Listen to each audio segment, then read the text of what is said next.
Hello and welcome everybody to the Women's Sustainability online session today, talking about the language and behaviours of inclusion, how not to sabotage progress and alienate our allies, which feels incredibly apt at the moment, given the amount of news articles I've seen about people believing that women's rights has been overdone and men are being really discriminated against. You may have seen those kind of articles in The Guardian and online as well. But joining us today are two fantastic people. We have Mark Freed, who is the CEO for Men for Inclusion. Hello, Mark. And we have Noura Firak, always unmuted, fantastic, who is the Deputy CEO of Climate Outreach. Hello, Noura. So today is going to be a slightly different session from how we normally run things. This is going to be more of a conversation. Mark has got some information to share with us on some slides, but mainly it's going to be a conversation. So to kick us off, I'm going to invite Noura first to just briefly introduce herself and her role at Climate Outreach. Over to you, Noura. Thank you, Rianne, and thank you everybody for being here. It's lovely to be here. My name is Noura. I grew up in the Maldives and Sri Lanka. I hold dual nationality and I now live in UK, and I work for Climate Outreach. Climate Outreach is about rewriting the climate story. And what do we mean by that? We mean that we want everybody to be involved in shaping the way we want to live in the world and how we tackle climate change. We know that most people in the UK care about climate, but we also know that everybody is not involved in the climate conversation. So we are all about changing that. We're all about making this conversation more inclusive and more nuanced, and rewriting the story from fear to hope and progress, where everybody has a say in how we proceed. And we're a social science led organization. I'm really looking forward to this discussion today. Brilliant. Thank you, Noura. Mark. Thank you, and welcome. Lovely to be here, and thank you for the invite, Rianne, and look forward to this conversation. I spent the last 25 years after putting my career on hold at Credit Suisse, supporting and helping and championing gender equality within financial services. And about 4 years ago, like today, I got fed up with being the only man in the room. Welcome, Ron. I see you're on the call, so it's good to not be the only man in the room today. I recognise this is a Women in Sustainability group, so maybe that's not unusual. But when we're talking about DE&I, my belief is we're not going to get to the type of world that we want to unless we get there all together, hand in hand. So set up the organization called Men for Inclusion 4 years ago to engage the unengaged in DE&I initiatives. Brilliant. Thank you, Mark. Okay, so I think what we're seeing, I think what I've been seeing, there's a King's Fund research that came out recently. Those of you who follow us on LinkedIn, you will see that we were reporting on that, which was saying that just under half of Britons think that women's rights have gone too far, and that men are feeling really, really discriminated against. And yet when you look at sort of other statistics, which talks about, I don't know, women in holding senior managerial roles, only about 30% are women worldwide. We look at progress against those kind of stats that the UN gives out and so on. We're not there yet. We're very far from it, in fact. So why have we got this disparity? And why particularly have we getting this feedback from the younger generations that really are starting to think, particularly the young men, that they are being penalized, that this, it has gone too far. So I'm just going to go back to Noura, and I've thought we'd warm up the conversation by asking each one of our guests today to sort of share their headline takeaway for you. So if there's one thing that they really want you to think about or take away from the conversation, what is it? So Noura, would you like to go first? What is this sort of like your opener of what the current state of play is? Thank you. I've been doing DEI work for a couple of years now, and I've had I have a good experience with it. I've had moments of tears and a real moment of sadness and doubt, self-doubt as well. And through that work, I would say my biggest learning is to know that we are always learning. And it's not, a static thing. It's really nuanced, and it's a journey, and it's not a destination we reach. That doesn't mean that, we can't imagine and we can't get to a place of equality. We can't hold that. If we arrive there, and if we stop doing the work, if we stop learning, then we're going to make sort of, setback. So my biggest takeaway, and I would love everybody to take away from today, is that this is a nuanced conversation. This is an emotional conversation. This is a journey. Lovely. Thanks, Noura. And as you listen to our lovely speakers now and listen to Mark, do start to think about your questions and put it in the chat so we can weave that into our conversation. So Mark, over to you. Thanks, Rianne. I think my first question, it would be a question out to our audience here, is diversity divisive? Does it pit us one against the other, men against women? If we're talking about diversity and the representation of women, have our solutions to that been based on fixing the women and blaming the men? And is that why we are at the stage we are, where we're accelerating so slowly that it's going to be long after I'm 6 foot under before we even get to the point where we're anywhere near reaching equality? Is if diversity is divisive, is the fact that we're leaving men out of the conversation or blaming them part of the root cause? Really, thank you for that, Mark. Yep. So I've started to get some comments, which is fantastic. I like this one from Emily. It shouldn't be divisive, just like they say, it's not pie more for someone doesn't mean less for you. And this is what I'm seeing actually online a bit more. It needs to be not just but this and it can be better, and it serves men, etc., etc. So let's just think about why this matters. We probably all got our own interpretation of why this all matters, the whole diversity, equality, and inclusion agenda completely. But I'd love your perspectives on it, and everybody listening in and watching. Why does it matter to you? So put your why in the chat, and we'll go back to let's go to Mark, and then we'll go to Noura. Why does this matter? I think speaking, and Emily, I totally agree with you. So this is a win-win, and that's why it matters. I think when we ask men what type of world they want to live in, what type of workplaces they want to work in, what type of men they want to be, what type of fathers they want to be, what type of husbands they want to be. There's a huge amount of intersectionality, and convincing people and showing people that this is a win-win is really, really important. And unfortunately, all the statistics are showing that our current strategies for DE and I, which are mostly based on D, are alienating a significant proportion of the population. They're not engaging them. And even recent statistics are showing that even women are beginning to feel that this is wrong and discriminatory and not helpful.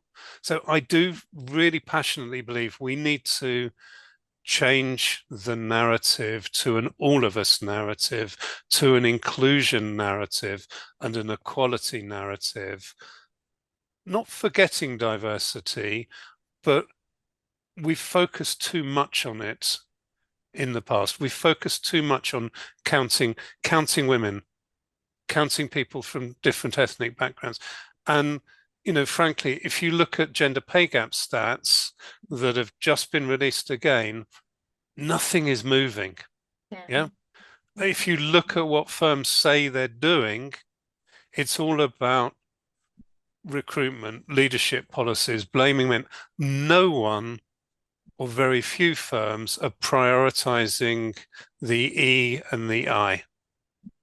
And I think when we start prioritizing E and I and recognize that this is an all of us discussion, then we will start progressing much quicker, accelerating on our journey um, with a full bus rather than a half full bus. Yeah. Thank you for Mark. That has certainly triggered a few questions from me, but I'm going to hold on to them for a moment. And you're certainly getting some thoughts and some questions coming in at the chat, which is good to see. So, Laura, over to you. Why does this matter? Thank you. I think for me, it's a very human need thing. We all want to be happy. We all want to be thriving. We all want to be, able to support each other. And, who wants to be sad at work? For me, it's as simple as that. And who wants to be the person who makes somebody else sad? That's not, like, I know people do things, but it's not our first choice, right? I'm going to get up and go to work and make people unhappy. So for me, it's really as simple as that. It's about us being happy and making each other happy, and having that, well-being aspect of it as well. I've held HR functions for a number of years. I've seen where DEI issues has surfaced and spilled at work and spilled over to many people's lives and families, seen divorce, seen suicide attempts and really unhealthy situations. And why would anybody in the right mind want to uphold that? That's it. And I would say, in terms of the DEI initiatives and things, why is this divisive? I would say it's because we're having a very binary conversation. We're not having a nuanced conversation. And, I would go to the DEI, the DEs and Is that Mark referred to, I'd say we need to change the E from equality to equity. We are all equal in our rights. We are all equal in terms of our rights and in terms of our value. But that doesn't mean I can lift the same heavy thing as my husband can. And that's a recognition I'm unashamed to admit, and I'm okay with it. But at the same time, because of my unique is every single being is very unique. Everybody has. I also bring something unique that my husband can't bring. Yeah. And it's the same within my sort of, organizational settings. So it's divisive because we are having a divisive conversation. So I agree with Mark. We need to change the narrative, and we need to stop pitting men and women against each other. We need to recognize that some men also need feminine ways of working at work. It's harming men as well. And just because some people just because you're a female doesn't mean that you don't have anything masculine about it. It's not binary, and that's the nuance that we need to understand. And then the intersectionality. What about people? When we look at gender, just in that binary sense, we're not actually seeing and humanizing people as they are. We're actually reducing people to stats. I don't want to be a stat as a woman in my organization. I am me. I want to be wholly seen. My lived experience matters. My race matters. Compared to my colleagues and compared to me, we have very different set of circumstances. We complement each other, we can hold each other, and we can walk to the sunset together. But if you're not seeing that, we won't know how to do it. So I think we need to see each other better, and we need to hear each other better. And Rian, in terms of that survey results, the research publication, what I would say is, that's the danger in having this conversation in abstract form, because it reduces us to stats. And it just makes me really wonder and makes me feel like we're not hearing each other. We need to do deep listening. I agree with Mark. It's not about filling quotas. It's not about recruiting and getting people of a certain color or background. It's actually about breaking the systems and breaking the structures that exclude people. Break those barriers, and then people will come. But if you bring those people, I've been in situations where I've been hired because I'm a diverse person of color, but I'm not given a mandate to do anything. And what does that mean? Yeah. Yeah. Really interesting, Nura. I mean, one thing I've often reflected on in my little booth here needs this is the trouble of being in a booth. There we go, excuse me, little hand exercise there. Thinks I've gone. One of the things I've often come across is and thinking about the legacy of being in our colonialist patriarchal society, which some people believe that patriarchy is predestined, that we're all predestined to live in a patriarchy, and when in fact there's some really, really thriving cultures in the world that are not. It's only been around for a little while. It hasn't always been here. So we need to hang on to that. But one of the things, and you mentioned about feminine qualities, masculine qualities, it's this fact from where I'm sitting is I can see that those feminine qualities in men and women have not been valued. And it's been the this focus on the masculine qualities, which then has perhaps led to this binary conversation and men having to buy into this the masculine quality of that and the feminine not being left with much, everything being devalued around the feminine. So before we go into some more questions, I'd love your response on that, because that's cultural. This is deep systemic stuff. And sometimes I think that's the thing that feels perhaps overwhelming, because that's what it's not we're fighting against, but that's what we're working in. So to you, Mark, and then Noura again. Yeah, I've got a couple of real life examples of that as part of our workshops that we deliver.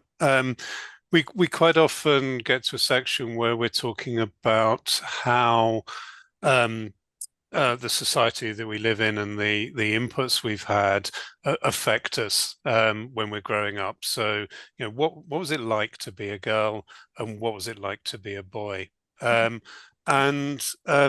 it's really interesting how when we get in a room of men who are happy to share, how they can quite often get quite emotional about the fact that they weren't the fastest runner, they weren't the best footballer, that actually, they've never liked golf, they don't like warm beer, that actually they enjoy cooking, and they want to be a different type of father. They want to be, and I think giving men the space and permission to talk about these things is a really important part of the process. And we've had we've had grown men in tears during those workshops, which I think is really important. My other example is we were doing some work with the board of a very large PLC, who are at the forefront, or position themselves as being at the forefront of diversity, equity, and inclusion. And we went around this board and asked everybody where they were on their journey. What DE&I meant to them, and it was one of those difficult conversations where nobody was opening up. And then one of the men put his hand up and he said, "I've got a confession to make. I'm never in work early on a Wednesday. It's because I do the school run." Okay. And yeah, we so there's part of us which will laugh at that. Well, most of the people in the room today will do the school run every day and have to juggle all of that. But here was a man who was sitting on a board, and that board had not been able to have or give themselves permission to have those type of conversations. But an hour later, we got onto paternity leave, and this firm have got one of the best paternity leave policies in the country, and nobody's taking it up, or very few people are taking it up. And we went full circle, and we said, if you can't even admit that you love doing the school run, and that's a really highlight of your week to people in your workplace, what kind of role model are you? Yeah. What kind of, you're not giving people permission. You're not setting examples. And I think part of this is is actually over the last few decades, we've had some wonderful, amazing female role models that are standing up and showing how you can break into what were traditionally male roles and patriarchies and become CEOs and astronauts and inventors of vaccines. We need more men to be doing the opposite. And one of the comments in the chat there was about this very subject, about flexible and agile working. Yeah. Yeah, flexible and agile working. Whenever anybody talks about it, it's always from the female perspective, which I get, I understand. But if we're going to engage all the men, we've got to give men the permission to do it as well. It's got to be all of us. It's got to be men want to go to the school gates as well, because so many men I talk to want to. That's really interesting. Yeah, and I've got some reflections here about, policy is one thing, but that workplace culture being something entirely something else. And I never forget, actually, years ago being in a big accountancy firm in London in their big offices for a big women's sustainability event, and having, slightly unrelatable women talking about their careers. And she asked, they've all got nannies and things like that, which is fine if you've got a nanny, not against nannies, but a lot of people in that room couldn't relate then to the juggle she was talking about. But they did say, and how many people here are taking their paternity leave, and nobody put their hands up. And I heard a comment behind me, well, I wouldn't do that, that's career suicide. And the room just heard it, and just desperate. People felt quite desperate. Nora, anything to add and contribute here to what I just shared about qualities? Yeah, I think I had a colonial education, so I had to do a lot of work to actually be able to understand it. And I would still say I'm still work in progress in many ways. So we are all shaped by our experiences in the world and what we are exposed to and the stories we hear. And I don't dispute that at all, and I agree to that. But I think there is also something about our principles. There's something about our identity. You're good, you're bad, you're a hero, you're amazing, all of that, if you have certain qualities and if you abide by a certain code or principles. And I think that has helped in many ways to progress, but it doesn't help it further. It takes you to a certain point and it kind of freezes at that point because you faced a wall, you've done everything. Now, a good example would be, so when I in an organization, I really wanted to diversify, and I wanted to have intersectional women in this organization because climate affects women and young girls disproportionately and are projected to affect women and young girls more than men. So if we are to put people at the heart, especially most affected, it was really important to have women in climate outreach. And I wanted the intersectional element of it, the nuanced elements of gender, race and class background and education background and so on and so on. And every time I do a recruitment run, we're getting people of color. That's great. We're getting younger women as well. That's great. But they all kind of look like me and from the same region and ties as me. And I'm like, okay, but at the same time, everybody's celebrating because, we're diversifying, we're hitting the numbers, and Team Picture looks more diverse than our peer organizations, and we're doing better than the sector. But I really had to go and do deep learning and inner work on, what are my own biases? Why am I not able to break the barriers of entry for the organization for people from certain communities and from certain racial backgrounds? And that was really uncomfortable, and really had to face the fact that, okay, maybe what I have learned in my entire life and the way I see the world is not right. And it's not an easy thing to do. But unless we are willing, it's great to say we're all shaped, and we are all shaped. But I think we need to go further and do the work on an individual level before we even think about talking at an organizational level. Mm-hmm. And both can go hand in hand, But first, we have to commit to going through our inner journey. Yeah. It always starts with I, and then we need to move to we. Yeah. So true, Nora, so true. And you're getting a lot of so absolutely in the chat there. So shall we go there because I'm obviously being a coach, I'm very fascinated by this angle because it does start inside and we've got some interesting developments with the inner development goal framework, which we use inside Women's Sustainability as one of our underpinnings for the trainings and the workshops that we do, and the things we talk about, which very much is embracing let's work on ourselves first. But could you both talk a little bit to that, like what are the things we should be doing first for ourselves? Because it is about being uncomfortable, but is there a way in that's helpful?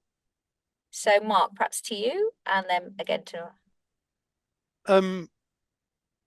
Sorry, Rhiannon, can you repeat the question? yeah, it's about doing this. If we can't, Nora was saying we can't, with the work that we're doing with diversity, equity, and inclusion, actually we have to do the inner journey first for ourselves, like to understand our biases, how we're approaching it. Yeah. And I know you spoke already about some of that, the group work you've been doing with the men that you're working with, the senior leaders. But for yourself, how do you think that's a journey that you've started? I know it's very nuanced, but that way Yeah. in first, Okay. how do we do it? I think from a personal perspective, and we repeat this type of thing when we're with our workshops. Why am I passionate about this, and what is it about me that's made me passionate about it? The first thing is I may look and sound like an educated middle-class man. In fact, I'm not.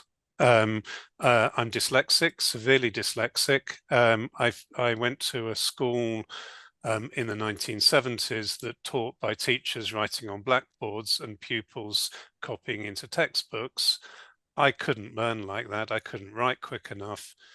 School, an uninclusive education system let me down. I was brought up in a working class family home where both my parents worked. My mum was a true inspiration to me, but also my dad was an inspiration for me because I was just as likely to see him doing the cooking, the ironing, and the shopping, and looking after me and caring for me as my mum was, and my mum did.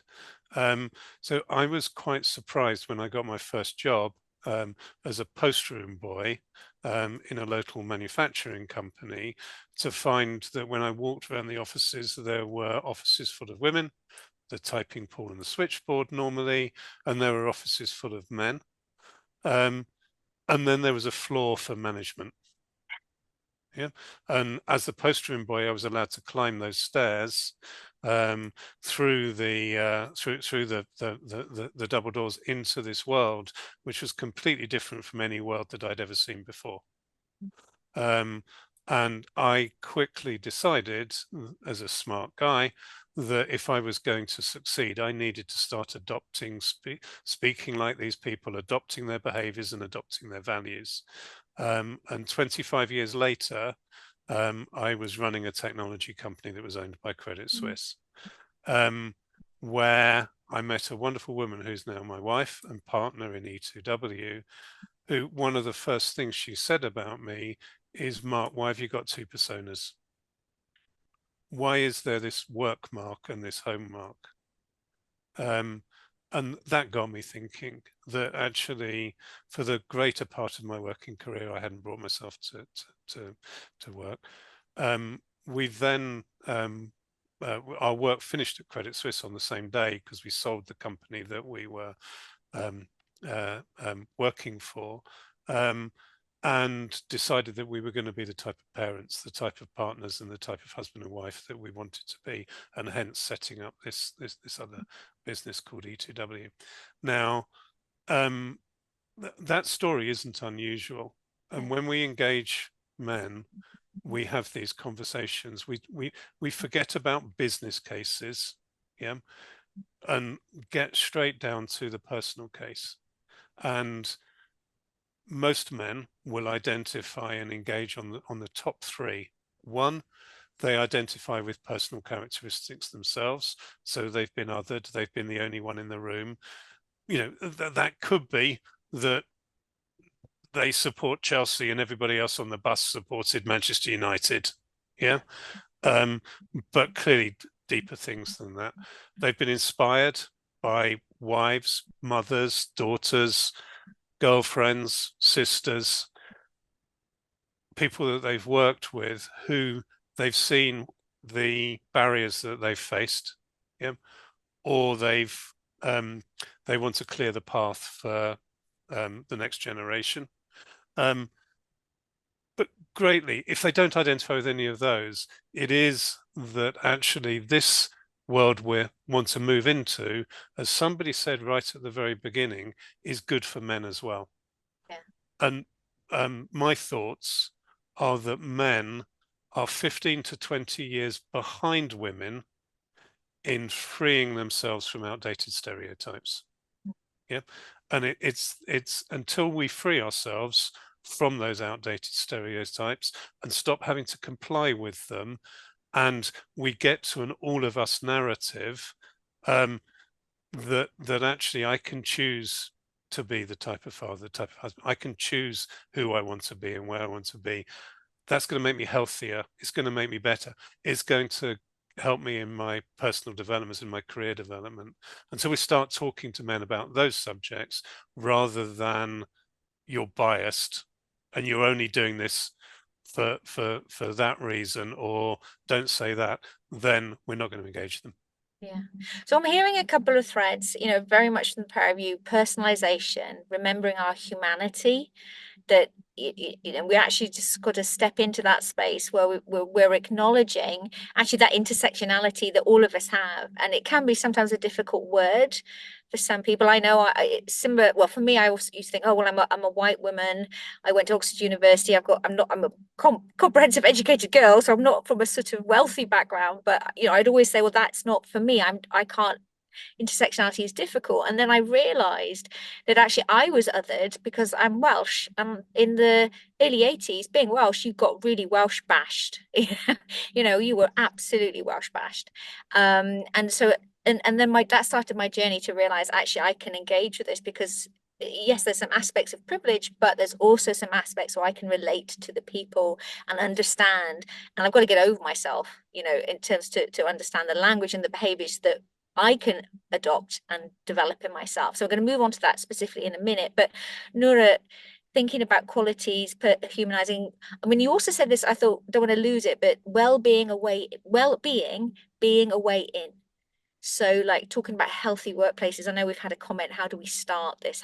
Where's an inclusive way to talk about it where it can be and all of us rather than us v them? Anything you'd like to share or add there? Yeah, I love this question. I probably give a different answer every couple of months, mainly because, I'm learning. Yeah. And I think, that's the first thing to start, that this is learning. It might be for a personal reason or for one or the other that, one of the issues such as gender is far more important to you personally, or, able-bodied and disabled body, or, all of this. But I think it's important when you start the inner work not to see it in different boxes, see it as, something that's kind of, wraps around together, and see the system we live in. Is it patriarchal? Is it able-bodied? Is it cisgender-based? Is it, gives white privilege? And think about it from an analytical perspective of what is the system that we live in. That's the first thing I would say. Start from the system, understanding the system, and understanding that, what are the privileges that the system offers you personally or by association.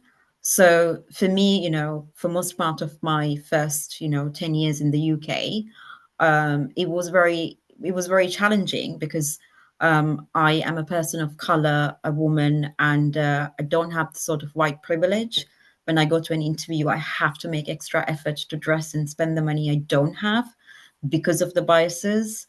Mark, I completely relate to the, we don't always bring our whole self when we start in our journey. I want to make sure my English and pronunciation is, good enough. That's what I worry about, certain things. And, am I appearing too foreign?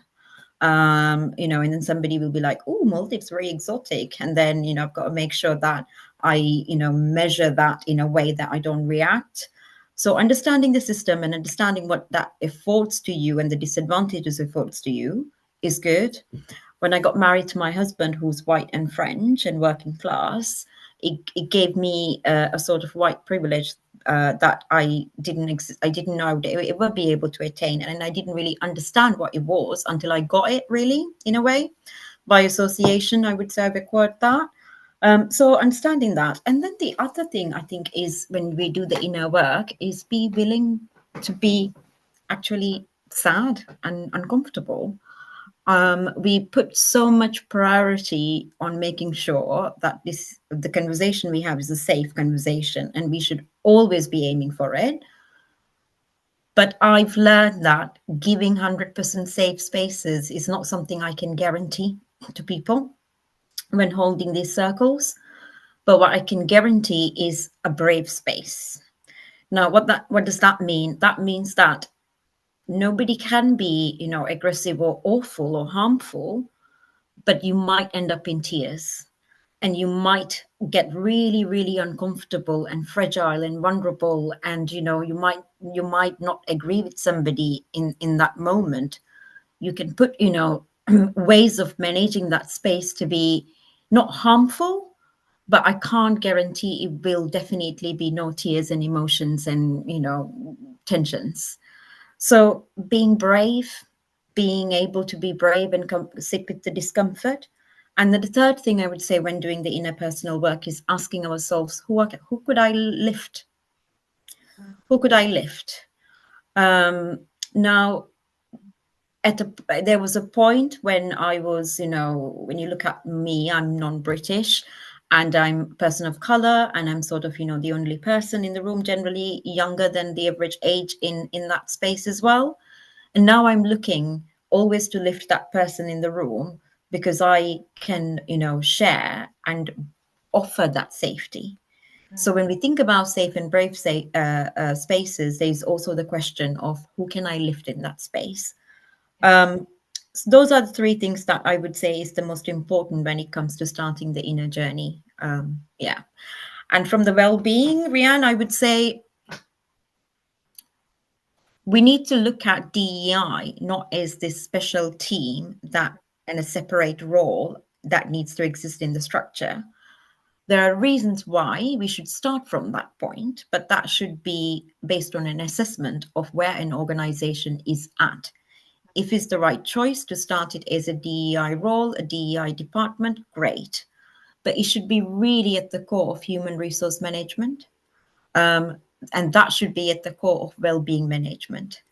If an organization prioritizes well-being and developing people and creating a culture that's thriving in the most pure and most in the sort of, with genuine intention and action, and if you really look at the people in the organization, and if you want to make the space a good well-being environment for people, there is no way you can miss the boat on making it great for the people of color, for mothers, for people in menopause. So there are many different lenses to look at it. It's not just an abstract thing. That's where the well-being comes into play. Yeah. Absolutely, Nora, and it just reminds me of how we just sort of bought into this mechanistic, reductionist approach, isn't it? We just want to simplify things all the time, and that's what we've been sitting in. This is the systemic stuff we've been sitting in, and yet it doesn't allow us then to have this kind of awareness and then these kind of results, because it is all nuanced. Mark and Nora, I think sort of let's think about, we've already started go there in terms of the solutions, sort of how do we create the kind of behaviors and languages. But I know that, because I'm going to ask the question that probably people want to ask, but they're not going to ask, is what shouldn't we do? Like, what is the thing that really really is a killer for this. So, you know, the behaviors of the language, which you can see shuts it all down. We've touched upon it, but let's just be really explicit. You know, the sort of that should be straight away, just don't go there. That doesn't help. And obviously being very mindful myself, you know, being a founder of a women's network, you know, I don't get challenged so much now, but when I first started, it was, why are you doing this? And I always used to say, well, it's because we have different conversations when it's just women in the room. They're not better or worse, they are just different. And I'm holding that space for different. So that's how I'd always, and I still talk about it like that. But what shouldn't we do, Mark? What's the absolute killer for this progress? I think the killer is thinking that DE and I are all the same thing. Right. And I'll come back. I think I talked about diversity as being divisive. I think diversity and the solutions that people put in place for diversity are typically, you know, policies, procedures, HR, and very few of us have a daily opportunity to increase diversity. Yeah. We don't hire every day, we don't promote every day, but if we think about the I, about inclusion, yeah, it's something that all of us are responsible for every second of every day. Yeah. And I think that the big challenge and the big problem, if you like, and the don't is to put them all together. Yeah. We need to separate them out. We need to think about diversity, yes, but inclusion is all of our responsibility. Yeah, it's setting the culture, setting the behaviors, setting the values. Yeah, and Nora, you talk very passionately then, you know, about your own background and what have you. So I don't want to know you as the woman that came here from Mauritius, the woman of color, who I think is really important that I get to know you as Nora, yeah, and you get to know me as Mark. That I get to know your strengths, your weaknesses, your aspirations, your desires, what makes you tick, what doesn't make you tick, rather than putting you in a bunch of diversity boxes, and so I think that's really important. I think the other thing is some of the language we use, and Nora, so I'm going to pick you up because you use this, you know, thinking about people who don't have your characteristics and calling them privileged, I think makes those people sit back and think, first thing they say is, I'm not privileged. Yeah. As a white male, I may be the most privileged person on this call. Yeah. But as soon as you call me privileged, Rianne, I think you had an education. I think of all the reasons. So I think we should use and make sure we think very carefully about the languages we use and the language we use, because I've got relative advantage in some places, and I'd prefer to use relative advantage than privilege in some of the language we use. Yeah. Yeah, and I remember you mentioned this one of our first conversations, and it really struck home that straight away, my relative advantage in, you know, Yeah. and in some aspects I don't have a relative advantage, but perhaps other people do. And if we take the time, as you were saying, taking the time to really see and listen and hear, you know, hear the person in front of us, we can then see and connect to that. Yeah. Before I go to Nora, is there another word you'd love us to stop using? Not me personally, but is there another word that you hear that you think, like privilege, is there another word that you think actually that has the opposite effect? Was that to me? Sorry, or Yeah, Nora? sorry to Yeah, you, so Mark. to me, Yeah. sorry, I was waiting And for we'll go you. to Nora. I've just, Yeah, I know okay. we had this Yeah. conversation before, and I was like, oh, write that down. So I really, sorry, privilege really gets me, and maybe it's because I'm so bloody privileged that I can't see it. Yeah, and Nora, maybe you'll come back to me and say that. I also, and I think coming back to some of the things that have been in the chat there, I think we need to stop using in most contexts men and women. and start talking about people. Yeah, because there was a comment there that men only become stay-at-home fathers when actually a lot of men want to become stay-at-home fathers. A lot of men that I've spoken to who are stay-at-home fathers love it. Yeah, let's start talking about people. Thank you, Mark. I'm keeping an eye on the time, and I want to open up the floor to some questions. Noura, what would you like to share, add to that? I would like to share that actually calling it, naming it things is really important, using the language. I agree with Mark, just saying privilege is not going to work. But identifying what privilege it is we're talking about within that system is important. Is it able-bodied privilege? Is it class privilege? Is it education privilege? Is it race privilege? But what I worry is us moving away from not using the word. I would like to see people use the word, but with the right context to it. I think we need to make that extra effort. And that's where I think it's important to understand the system and understand what system gives you personally and disadvantages others. And the other thing I think we need to stop doing is that seeing this as a journey just as a training agenda. Enrolling people on a course, doing it as like a health and safety or data protection exercise online by yourself, it's not going to do anything. It really doesn't. We need to think this is more of a mindset shift, more of a mindset shift at conscious and unconscious level. I'm going to name check and say the other box training is something that it has just fascinated me, and it has done wonders for me personally, for the teams, for other organizations I've recommended. And it's also recognizing that we are at people are at different points in their journey, and finding that shift in terms of being able to go on the journey and just not, I agree with Mark, let's stop, making enemy narratives around, you're not doing it right. You're not getting the language right. Instead, yes, say you need to do a little bit more work and read on it. Sure, acknowledge it. But at the same time, systemic and overt direct is two different things. We uphold it by activities. That needs to stop. Yes, we all need to go on the journey, and we do need to call out when we see it. And I think, I really worry where the training agendas are leading organizations to. It's become a trendy thing. Yeah. But, it shouldn't be a trendy thing. It should be more fundamental and deep.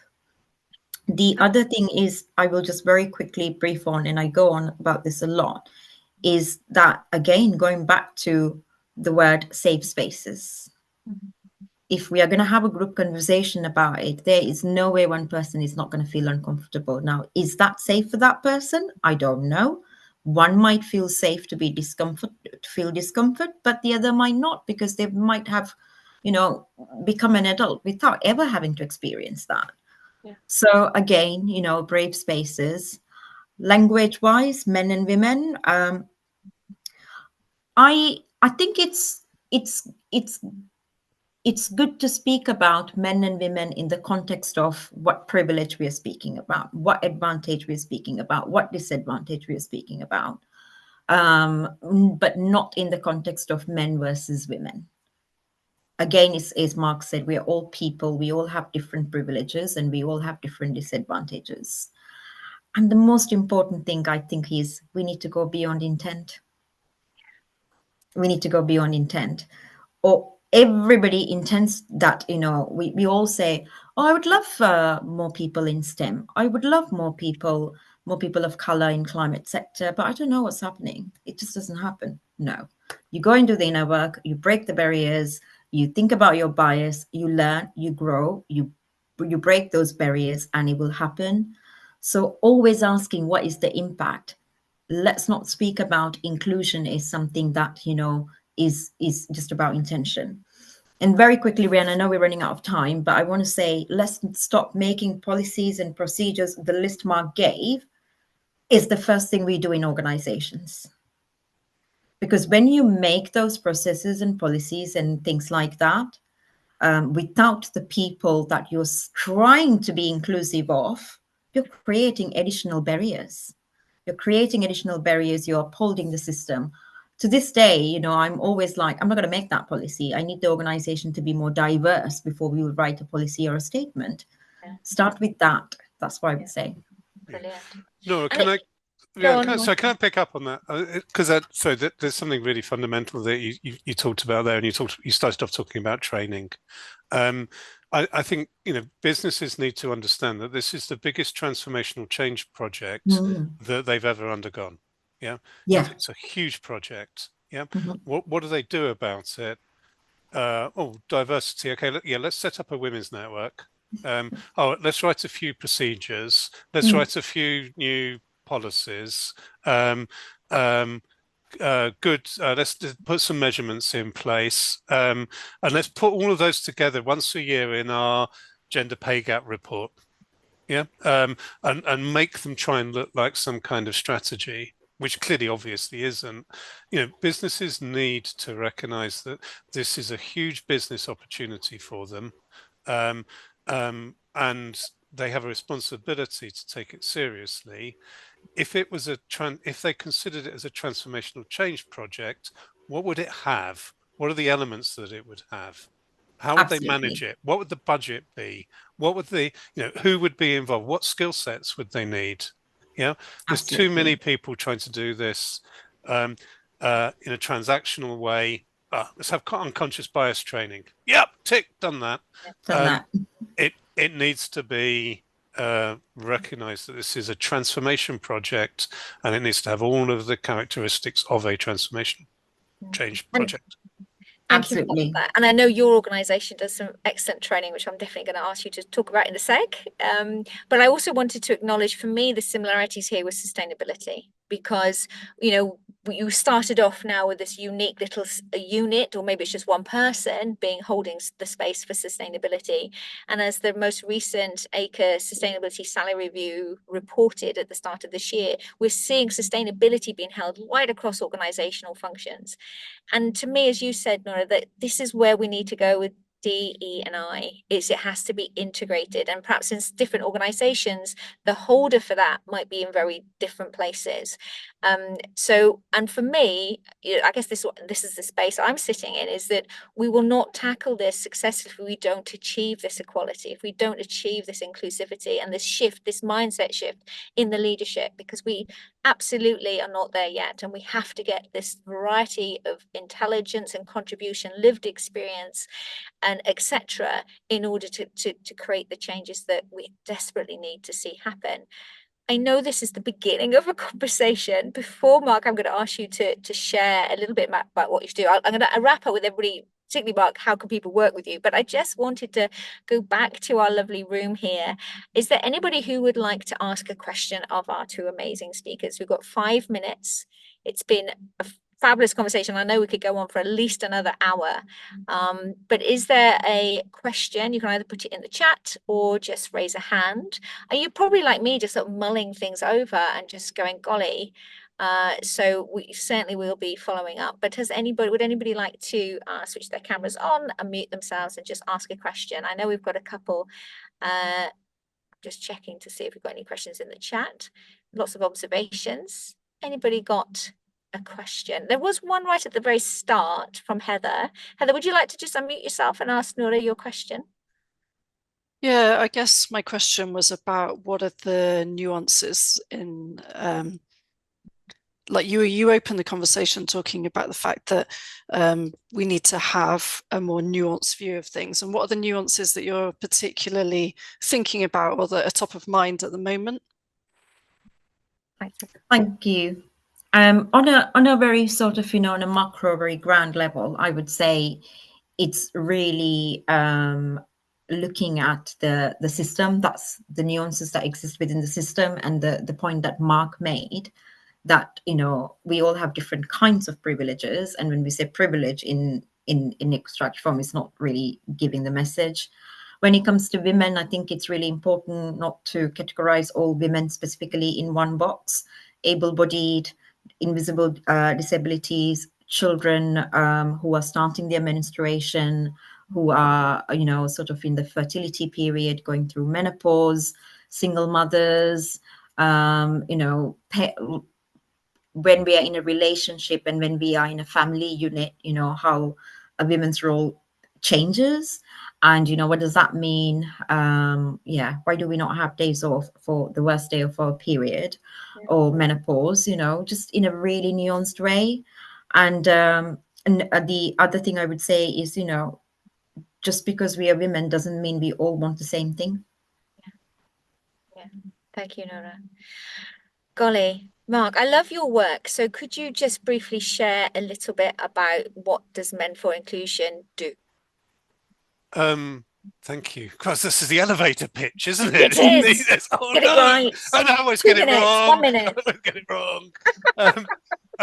So really simply, and put very simply, we help firms to engage the unengaged in DE&I activities. And we do that not through training, but through programs. So we have a methodology that we use called ADUCE, which makes and helps people become aware of the lived experience gap between men and women in the workplace. And there's a 30%, generally between a 20 and 30% poorer lived experience that you'll have in the workplace than me.